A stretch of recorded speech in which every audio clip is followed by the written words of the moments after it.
விஜய் வந்து திமுகவை நேரடியா விமர்சனம் பண்ற அளவுக்கு பாஜகவை வந்து அந்த மாதிரி பண்ணாம பேசியிருக்காரு நேத்து கூட. இதை பத்தி என்ன சார்? அதிமுக விமர்சனம் பண்றது இல்ல.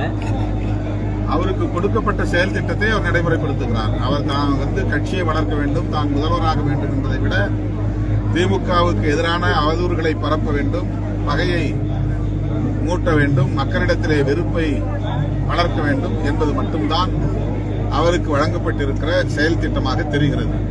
அவர் தொடங்கிய நாளிலிருந்து இந்த நாள் வரையில் அந்த ஒன்றை மட்டுமே செயல் திட்டமாக கொண்டிருக்கிறார். அவர் என்ன செய்ய போகிறார், அவர் ஆட்சிக்கு வந்தால் என்ன வளர்ச்சி திட்டங்களை கொண்டு வரப் போகிறார், எப்படி ஊழலை ஒழிக்கப் போகிறார், எப்படி மது மற்றும் போதைப் பொருட்களை சுத்தமாக துடை தெரிய போகிறார், எப்படி அனைவருக்கும் வேலை வாய்ப்பை வழங்கப் போகிறார், எப்படி கல்வியை மேம்படுத்தப் போகிறார், எப்படி தமிழ்நாட்டின் பொருளாதார வளர்ச்சியை உயர்த்தப் போகிறார் என்றெல்லாம் ஒரு நாளும் பேசவில்லை. எந்நேரமும் எப்போதும் திமுக எதிர்ப்பு, திமுக எதிர்ப்பு, திமுக வெறுப்பு, திமுக வெறுப்பு என்பதே விஜய் என்பதாக இருக்கிறது.